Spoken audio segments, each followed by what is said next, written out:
Model की सफाई करते समय उस आदमी ने अचानक एक अजीब चीज नोटिस की। जैसे ही उसने मॉडल पर थोड़ा सा पानी छिड़का, मौसम बदलने लगा और हल्की बारिश शुरू हो गई। यह खोज सच में बहुत खतरनाक थी। फिर उसने अपना ध्यान पूरे शहर के मॉडल की तरफ किया। जैसे ही उसने थोड़ा और पानी डाला, बाहर सचमुच तेज बारिश शुरू हो गई। सड़क पर चल रहे लोग कुछ ही सेकंड में पूरी तरह भीग गए। कुछ देर पहले तक साफ दिखाई देने वाला आसमान अब काले बादलों, गरजती बिजली और तूफानी बारिश से भर चुका था। यह देखकर जेफ तुरंत बालकनी में गया ताकि इस अजीब घटना को महसूस कर सके। लेकिन उसे सबसे ज्यादा हैरानी तब हुई जब उसने महसूस किया कि बाहर हो रही बारिश का तापमान बिल्कुल उसी पानी जैसा था जो उसकी केतली में था।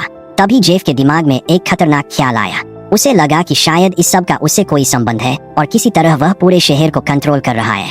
सच्चाई जानने के लिए वह दोबारा मॉडल के पास गया और उसमें अपना घर ढूंढने लगा। तभी उसकी नजर खिड़की के पास खड़े अपने ही छोटे से मॉडल पर पड़ी। ऐसा लग रहा था जैसे पूरा मॉडल उसी शहर की असली कॉपी हो। यहाँ तक कि सड़कों पर हो रही हर छोटी बड़ी चीज भी बिल्कुल वैसी ही थी जैसी बाहर असल दुनिया में थी। लेकिन सबसे पागलपन वाली बात यह थी कि इस मॉडल के जरिए वह पूरे शहर की बिजली तक कंट्रोल कर सकता था। इस अजीब खोज के बाद जेफ तुरंत शहर के शराब खाने की तरफ गया। वहाँ पहले से ही बहुत सारे लोग इकट्ठा थे। दिन में हुई उस अजीब बारिश को लेकर शराब खाने में मौजूद हर इंसान बातें कर रहा था। सभी को लग रहा था कि उस बारिश में कुछ तो गड़बड़ थी। शराब खाने की मालकिन डेजी अपने बेटे से बात कर रही थी। उसने कहा कि वह दोपहर में बाहर लगे बड़े बोर्ड को दोबारा पेंट करने वाली थी, लेकिन बारिश ने उसका पूरा प्लान खराब कर दिया। जेफ चुपचाप उनकी बातें सुनता रहा। फिर उसने तुरंत अपनी नोटबुक निकाली और सब कुछ लिख लिया, क्योंकि उसके दिमाग में अब कुछ बड़ा करने का प्लान चल रहा था। उस रात घर पहुंचते ही उसने नेल पॉलिश और रंग तैयार किए। अगली सुबह जब डेजी का बेटा बाहर आया तो वह हैरान रह गया। उनका शराब खाना पूरी तरह नया दिखाई दे रहा था। डेजी और उसका बेटा दोनों दंग, लेकिन खुशी इस बात की थी कि उनका काफी काम बच गया था। थोड़ी देर बाद जेफ भी वहाँ पहुंचा और बाकी लोगों की तरह नकली हैरानी दिखाने लगा, लेकिन उसने अब भी किसी को सच्चाई नहीं बताई। जेफ के लिए नाम या इज्जत मायने नहीं रखती थी। वह बस चुपचाप परछाइयों में रहकर शहर की मदद करना चाहता था। वह गर्व महसूस करते हुए घर लौट रहा था, लेकिन तभी उसने एक बुजुर्ग दंपति को सड़क पर गिरते देखा। बूढ़ी औरत गुस्से में शहर को कोस रही थी। उसका कहना था कि सड़क के गड्ढों की वजह से वह बार बार गिर जाती है। जेफ ने तुरंत सुझाव दिया कि उन्हें मेयर को शिकायत करनी चाहिए, लेकिन सुझावों वाला डिब्बा पहले से ही चिट्ठियों से भरा पड़ा था और मेयर उन सबको पूरी तरह नजरअंदाज कर चुका था। घर पहुंचने के बाद जेफ चुपके से मेयर का पूरा मेल बॉक्स उठा लाया। उसने सबसे पहली चिट्ठी खोली तो उसमें सड़क के गड्ढे ठीक करने की शिकायत लिखी थी। जेफ ने तुरंत मिट्टी उठाई और शहर के मॉडल में बने गड्ढों को भरना शुरू कर दिया। उसी पल बाहर की असली सड़क भी अपने आप ठीक होने लगी। उसने चिमटी की मदद से सड़क पर पड़ा मलबा भी साफ कर दिया। यहाँ तक कि उसने गिरे हुए कूड़ेदान को भी सीधा कर दिया और उस पेड़ को भी ठीक कर दिया जो टूटने वाला था। इसके बाद जेफ ने समझा कि यह सब एक बड़ी सुरक्षा समस्या भी हो सकती है। जब उसने एक कुत्ते को लगातार भौंकते हुए सुना तो उसने मॉडल पर एक हड्डी का टुकड़ा गिरा दिया और असल दुनिया में कुत्ता शांत होकर संतुष्ट हो गया। जेफ पूरी रात मेयर के मेल को पढ़ता रहा और शहर की हर समस्या को हल करता गया। अगली सुबह तक पूरा शहर देखकर लोग हैरान रह गए कि शहर कितना बदल चुका है, लेकिन किसी को नहीं पता था कि इसके पीछे कौन था। कुछ लोगों ने कहा कि यह काम सिर्फ मेयर ही कर सकता है, इसलिए सब ने मान लिया कि मेयर ही सब कर रहा है। लेकिन किसी ने उम्मीद नहीं की थी कि मेयर इसका पूरा श्रेय खुद ले लेगा और डेजी से शराब खाने की दीवार पेंट करने का खर्च भी मांग लेगा। डेजी पहले से ही मेयर पर भरोसा नहीं करती थी और जब उसे कोई फायदा नहीं मिला तो मेयर ने भी इस काम को छोड़ दिया। उसी समय जेफ शराब खाने में मौजूद था। वह यह सब सुनकर बहुत गुस्से में आ गया कि वह इतनी मेहनत से सब कुछ ठीक कर रहा था और सारा क्रेडिट यह बेईमान मेयर ले जा रहा था। रास्ते में लौटते समय वह सुपरमार्केट के पास से गुजरा और उसने स्टाफ को बातें करते सुना।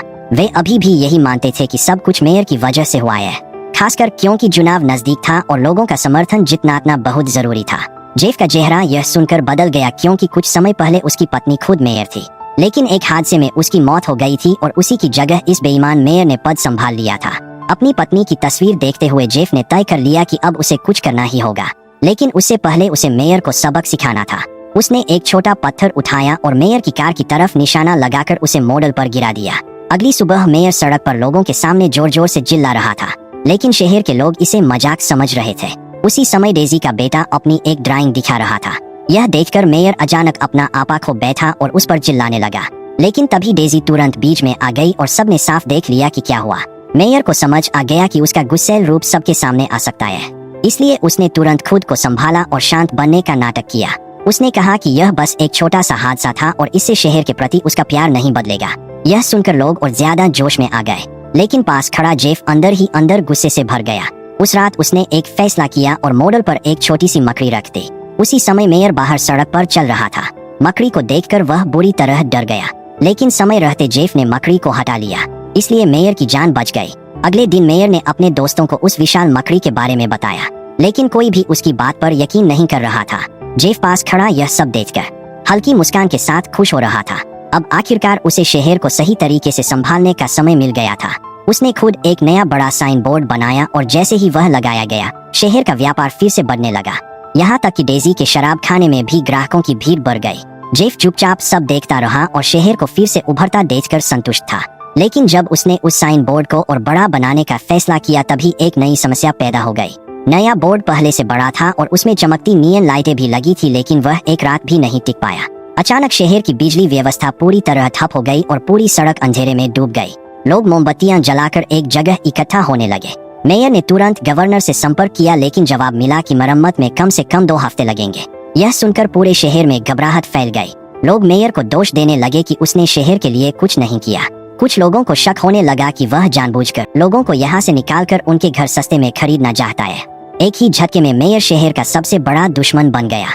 जैसे जैसे लोगों का गुस्सा बढ़ता गया, मेयर ने जल्दी से शहर छोड़ने का फैसला किया, लेकिन लोग उसके पीछे पीछे दौड़ पड़े। तभी डेजी का बेटा बाहर पेंटिंग कर रहा था।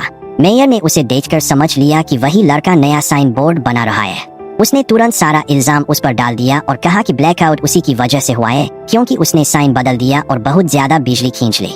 जैसे जैसे हालात और बिगड़ते गए, जेफ आखिरकार आगे आया। उसने मान लिया कि उसे मॉडल के बारे में पता चल गया था और वह उसी से शहर को बदल रहा था। उसने कहा कि उसकी नीयत अच्छी थी, लेकिन नतीजे खराब निकले। यह साबित करने के लिए उसने मॉडल के अंदर अपने घर पर एक छोटा सा माचिस जलाया और असल शहर में तुरंत एक छोटी आग दिखाई देने लगी। ठीक उसी समय मेयर वहां पहुंच गया। उस अद्भुत मॉडल को देखकर उसे समझ आ गया कि इसे अपने फायदे के लिए इस्तेमाल किया जा सकता है। मेयर ने ऐलान किया कि वह इस जादुई मॉडल का इस्तेमाल करके शहर को एक बड़ा टूरिस्ट स्पॉट बनाएगा, लेकिन उसकी आंखों में कुछ और ही खतरनाक इरादा झलक रहा था। जेफ ने यह सब समझ लिया और वह उसे ऐसा करने नहीं देना चाहता था। दोनों के बीच मॉडल को लेकर चीना झपटी होने लगी। इसी संघर्ष में जेब से गलती से मॉडल गिर गया और पूरा शहर जोर से हिलने लगा। मॉडल जमीन पर गिरकर टूट गया। अगले दिन शहर तबाही के मंजर में था, जैसे किसी भूकंप ने सब कुछ उजाड़ दिया हो।